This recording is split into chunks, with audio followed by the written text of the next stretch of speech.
Hello gamers, and welcome back to another game review. And today we're going to be taking a look, or taking another look, or doing like a retrospective kind of thing. Basically just a proper game review on Project Star. One of my favorite JoJo games, and possibly my favorite Roblox game of the year. And in the background right now you will be seeing some gameplay of the game. I basically just went in, grinded for a bit, got some footage of the game, got some new stands. Overall, it was just a really fun experience. And this game is, I think, the only Roblox game that I've played on my own, because usually when I play Roblox games, I usually play it with like a group of friends. We're in like a call, we just play the game. But this is one of the few that's really fun to just play on your own. So I do highly advise you to try this game for yourself, see what your opinions on it are. I will, of course, just like the last video, be leaving a link to it in the description. And I'll probably put a card to it somewhere in the video. I don't know. Just check the description. Basically, if you want to know, I guess, like the gist of the game, how it works is, so you first spawn in. I don't have footage on here, but you first will spawn in basically like a facility, talking to some Speedwagon Foundation people. If you haven't seen JoJo and you don't know what that is, go watch JoJo. It's a decent anime. But anyways, you work as a Speedwagon Foundation employee, and you talk to them, and basically you have to kill a guy. They bring you to a camp, and you have to talk to a guy, and then you have to kill one guy so you can get a stand arrow. And, of course, you stab yourself with the stand arrow by pressing the key to open your Roblox inventory. You click on the arrow, and then you just, when you have it in your hand, you just click on your screen. Of course, you stab yourself just like any JoJo game. And nothing's going to come out when you first stab yourself with the arrow, because that, you need to press Q. And then you will deploy your stand. And if you press M, you see a little thing on the left of your screen, which is basically your menu. It gives you all these options, like a skill tree, like YBA. And at the time of recording this, I don't believe the combat skill tree works. The player and stand does, but it's not the combat one. Oh, wait, no, that's because I don't have a fighting style. I think, yeah, it's probably for the fighting style. And yes, there are fighting styles or specs in this game, which is pretty cool. Anyways, yeah, from there you can access skill tree, settings, and everything. But basically, once you've gone through that first part of the facility, and then you've killed the Chaka guy who was from JoJo Part 3, he was the first wielder of the stand, Anubis. Again, go watch it if you haven't. Again, decent anime. And if you are wondering, this game takes place in JoJo's Bizarre Adventure Part 3, if it wasn't obvious enough already, because of the whole kind of like deserty theme. But yeah, once you do a thing killing Chaka and everything, it's basically a free roam game. This game is a lot like Demon Fall, which is like a Demon Slayer game, where at the start you can basically decide whether you want to be like a demon or a Demon Slayer, and then from there it's just a free roam game. This is what this game is, so don't be put off by the start. If you like just want to get to the free roam, just quickly speed through all that, and then boom, free roam. And the map is pretty big. I don't know if it's as big as the Demon Fall map, but I know it is pretty big, and it's mostly a desert with a few towns here and there, and of course, the city of Cairo, where the final battle of Part 3 took place. And also for this video, we will just be talking about the main game mode. I haven't tried any of the others yet, but yeah, they seem pretty cool, like, from what I have seen. Yeah, so in Cairo, that's where you can find arrows, where this is one thing I just don't like about the game. You can probably change this in settings, but to pick up items, you hold the Alt key on your keyboard. Not like a standard E key or anything. You hold Alt, which is kind of odd, but it does make sense, because if you have your standout, stand move is going to be Alt. Like, I know in YBA, when I have my standout, and I try to, like, talk to somebody, or when I'm just trying to barrage, and I'm too close to an NPC, boom, I end up talking to them, which I don't want to do. Well, yes, you can find arrows there, Rokas there. That's also where you can get some more quests, and also where you can get the spec from Bubblehamon, from Caesar, and there's probably a few more. Again, I haven't played too much. I've played a bit, but not too much. And again, there's a lot of exploring to do in the game, so I advise you to play it. There's also many boss fights and dungeons in this game, which makes it feel very much like an RPG.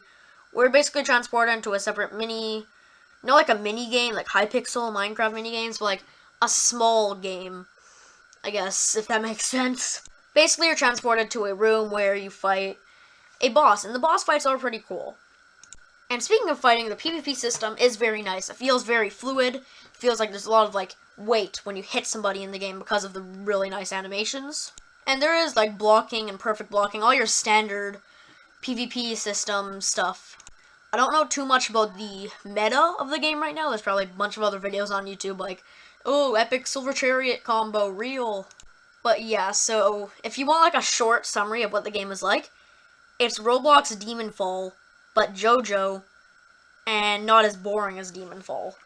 And also, of course, because there is a skill tree system, there is an experience system. You get experience when you like kill something. When you get enough experience to get to a new level, of course, you get skill points. It's pretty simple, just like YBA. There's also a day-night cycle attached to the atmosphere, and the atmosphere. The game is so fun to play. Like, it's just this open world. It's really cool. But up until now, I've only been saying, like, really good things. I've just been gushing over how good the game is, and it is. But, of course, nothing's perfect, and the game does have a few issues. So far, the only issues I can tell are the PvP system is pretty good, but I feel sometimes my moves are slightly delayed. Now, I don't know if this is my Wi-Fi, which is usually pretty good with Roblox, but it could just be with my Wi-Fi, but then again, the game just came out. At the time we were recording this, it came out, I think, like 5 hours ago. But the actual flaws in the game are mainly, I guess, two things. First of all is one thing that I think every game that has a big open world map should have, which is a mini-map. Because when you're doing quests, it's really cool. You get this little waypoint that shows up where you have to go to do the quest. But when you want to do anything else, you don't know. Like, me and a friend spent, like, 30 minutes trying to find the stand storage guy, which I don't remember where he was. My friend probably doesn't either, but when we get there, we could store our stamps, which is cool. You get 3 free stamp storages, and then there's 2 paid ones. But yeah, he is very hard to find, and I still don't remember where he is. He is in Cairo, though. And of course, the final real issue I can really think of right now is the models.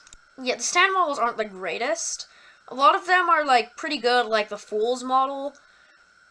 But a lot like Silver Chariot, they just kind of look a bit off. They have such cool special effects and such cool animations, and it would be really nice if they had some better models, so that's one update I'm really holding out for, is a model update. Now, I'm not asking for YBA level models. I'm just asking for, like, AUT models, I guess. The AUT models are fine. Unless there is one more real issue, I kind of wish that bit of storyline bit at the beginning went on a bit more just to teach you a bit more things about the game. But it's fine, I guess, because there's a Trello, I think. Again, though, that's not a lot of flaws for a JoJo game, and one on Roblox as well. The stand grinding is pretty fun because it is pretty easy to find arrows. You can see there's a lot in the video. Rokas are very hard to find, but that's just kind of the nature of most JoJo games. There's also, I believe, 3 types of arrows in the game. 3 I've been able to find, which are the, I believe, glowing arrows, the unusual arrows, and then just your standard stand arrow. The difference they have, I don't know, I've gotten like the same stands from all of them. And if you want to know the stand rarities, I did find a screenshot on the server, so I guess I can read this out. So the world is 0.2% rarity. Prime Star Platinum of the world is 0.25. Sun is 1. Star Platinum is 2.5. Cream is 3. Death 13 is 5. Magician's Red is 5. Horus is 6. The Fool is 7.5. Silver Chariot is 10. Hierophant Green is 10. Purple's 10. Judgment is 15. Emperor's 20. And Tower of Grey is 20. So that's also the stand list, and there is a pretty cool list of stands. Now you will notice this is only part 3 stands, but they do intend on adding a more diverse selection of stands, I believe. But the stands are pretty cool from what I have seen. I'll do, maybe not a stand review, but like a stand showcase of some of them soon. Probably just the Fool, because I cannot find the stand storage guy. But yeah, basically, I'm just rambling now. But essentially, what the gist is good game, basically Demon Fall but JoJo. Only issues are, I guess, the big map, because it's kind of hard to find some things. Models are okay, some are kind of bad, and I think the PvP system is slightly delayed. Again, could just be my Wi-Fi. But now, the moment you've all been waiting for, my final rating for the game. So, I think I gotta keep it out of 4 out of 5 Roy Roys for this. I was like going into this thinking I was gonna rate it 5 stars, but after just like the experience of trying to find the stand storage guy, aka Speedwagon, did just knock it down to a 4. I'm hoping they will fix this in the future with some kind of mini map, but for now it is a 4 out of 5. My opinion is still the same. It is still a really good game though, and I do recommend that you play it. Is it better than YBA? Yeah, everything but models and map. But other than that, it is better than YBA. So, yeah, link in the description. But, yeah, so that's all for, I guess, episode 1 of, like, a proper game review. I hope you enjoyed, and, yeah, go try out the game. It's really good, and bye.